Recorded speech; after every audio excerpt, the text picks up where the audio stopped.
My education wasn't a, end goal. It's just made me who I am, and I think I carry that with me everywhere I go, including here. Some people would even go as far as arguing that the PAPs are also noise, or social media is also noise. I think having to filter out the noise is part of our job. I crave meaty roles. I crave working with directors I can learn from. And I crave just being better and better every day.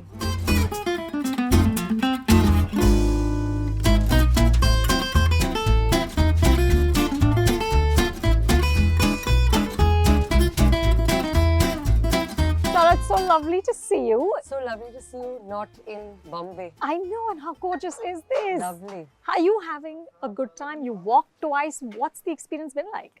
Very overwhelming, Anupama, very overwhelming. It's something that, I've always...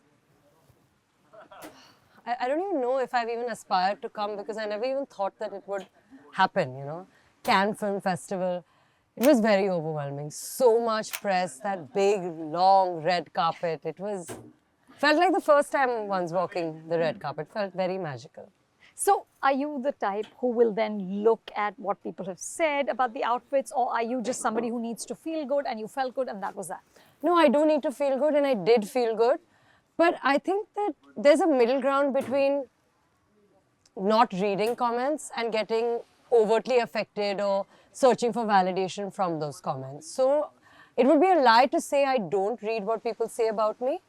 But it's more than true to say that it doesn't bother me or excite me or, I don't found that perfect place. Yes.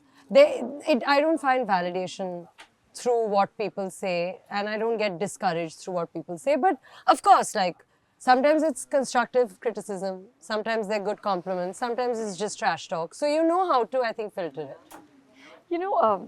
I read, Sara, that of course last year you had no releases, but I read that this year you have 4. I don't know about 4. Ek to aa gayi hai. One and one is about to come in dropped. The theatres after a while. Oh my God. Am I going to see you? Of course you're going to see me. You for that also. So yes, on the 2nd of June, Zara Hatke Zara Bachke is releasing. I think Murder Mubarak could potentially release this year. Everton will either release in December or early next year. So yeah, that would be 4 films. That would be amazing. So in your head, Sara, are you seeing this as a make or break year, or are you not that person and it's one day at a time? It's definitely one day at a time. I think every film is important. Every Friday is important. And I think ensuring that you keep going is most important. So the second, utna pressure kisi bhi ek cheez pe nahi dalni chahiye ki make or break year, make or break film. I think that started with even Kedarnath when I met you for the first time. And Simba was releasing 3 weeks after that. So even my debut wasn't like a debut. It was like, I look at it more as a career, as a trajectory, as like a, paiya jo kabhi na ruke, ideally, rather than, make or break year or film or anything like that. You said somewhere that I have the mind of my father and the heart of my mother. Yes. And that's what makes me a cool chick. I love that. Explain it. True. I think that my father's a thinker. Yeah. He's a bit of a planner. He's a reader. He's a traveler. And I think that I have inherited that from him. Mum is very happy to be on her own and not really explore much. I think my father has that need to explore a little bit, likes to travel, eat different kind of food, see the whole world, global citizen, attempt to be at least, which both of us have. And I think mom is just the epitome of strength. So she is emotionally a very strong person. She sleeps with a lot of peace. So I don't think I have her peace as yet. But I think that we're both emotional beings at our core. And I think I see that most when Ibrahim comes home. He's just finished shooting his first film, which I can't believe. As an actor. Oh my God! Yes. That's fantastic. Yes, he has. And whenever he comes home, whether it was from school or from shoot, we both have this extremely loving and this attitude towards him, Punjabi mother and, well, I'm not Punjabi, but that like typical like North Indian mother and sister vibe that we both have. And that's when I realized that I do have the heart of my mother, because we really do treat Ibrahim very, very similarly. So I think that's what I probably meant. You know what I also just admire about her is how does these one-off amazing performances And then goes missing. And cannot be bothered to play the game at all. Yeah. She won't give an interview. I really tried. And she you? was like, oh, I did. And she was like, not a chance. Yeah, no way. She a can't. chance. She Yeah, can't. yeah. And I like that about her. Like, she has never ever pretended to be somebody that she's not. Yeah. And I think that From day one. from day one. Yeah. And every like relationship or equation that I've established in the film fraternity has been a very independent equation, which is somewhere really nice. I've never felt pressurized to follow through with my father's friends or my mother's friends, because honestly, like in the industry, at least mom doesn't really have very many. And she says that, everybody has their own journey and you should chalk out your own, and this is not for me. She's not like, and the media actually, more, like the paps, they understand. Like now when we land at the airport, they're like, Mummy ko nahi khichenge, Mummy ki photo nahi lenge and all. And I'm like, thank God, because, to each their own. While they've given me love and recognition and warmth before I even deserved it at all, mom's just like, not into that, Yeah. And I think it's wonderful that we can be so different. And she encourages me, whether it's interviews, whether it's, with the paps. She understands that times have changed. But she also understands that she also knows that she's a product of back when times were very different. But, Sara, speaking about PAPs, you also talked somewhere about how it's very important for you to recognize what is not the job, what is a part of the job, which is the brands and the PAPs and the red carpets, and what is the actual job, which is between action and cut, right? But in a place like this, where it is all about what you're wearing, the way you carry yourself on that red carpet, how do you remind yourself about what your actual job is?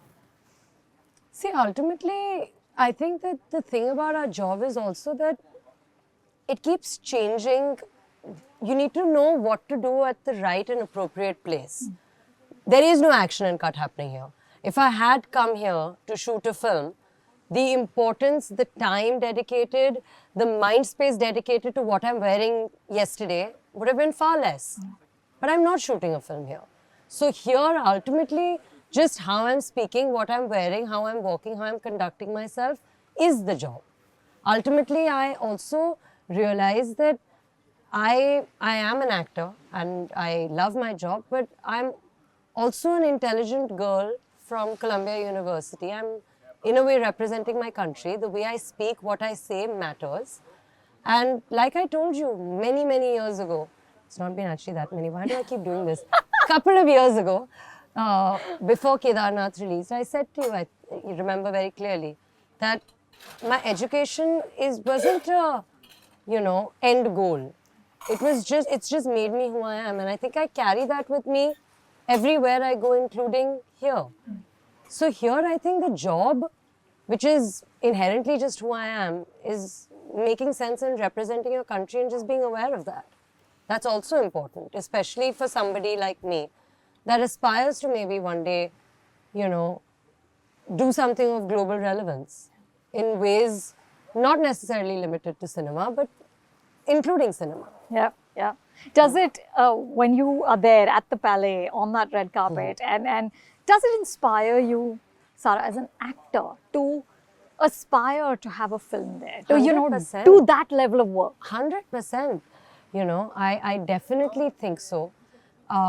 It's also like a bit of a reality check, because I think the media back home has spoilt me a little bit.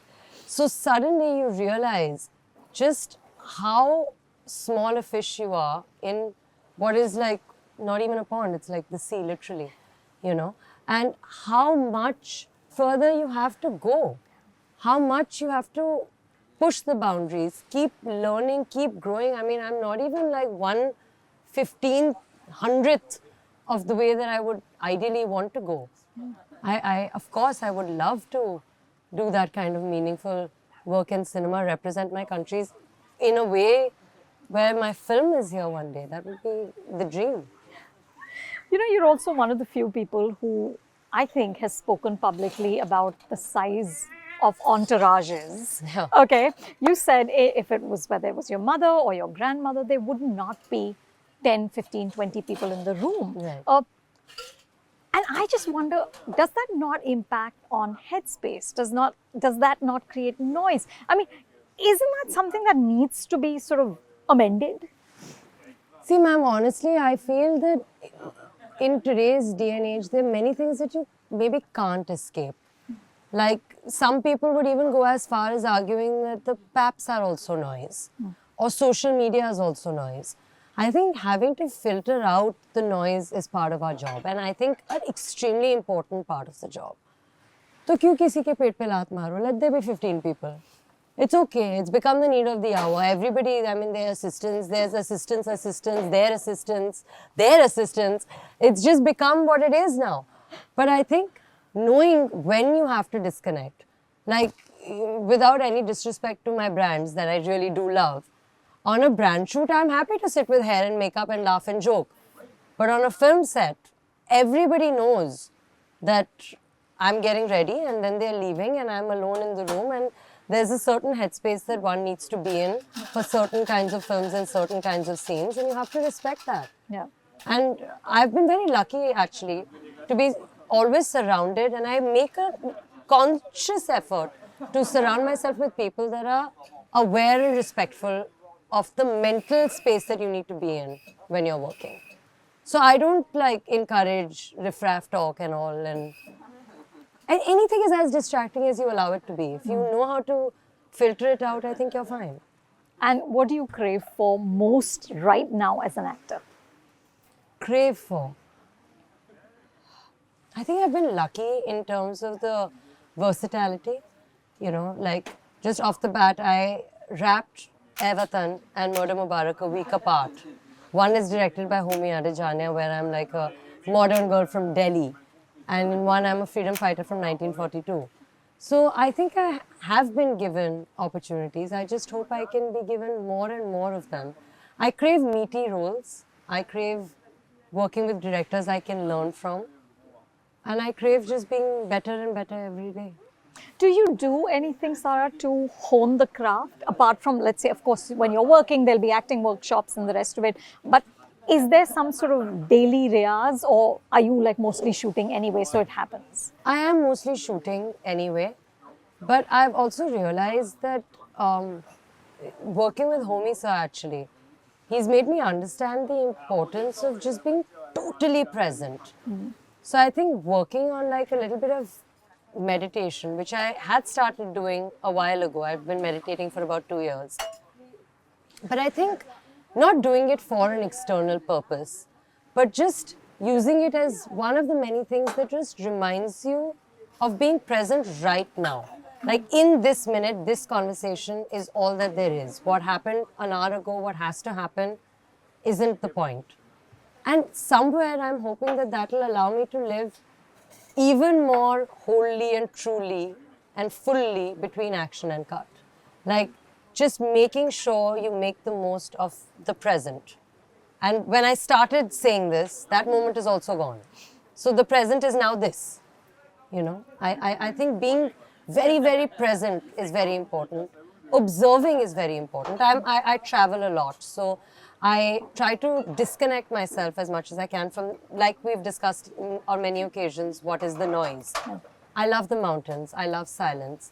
I need time to unwind from hectic life, go back to silence, go back to neutral, go back to zero to then start again. Unlearning is something that I'm working on.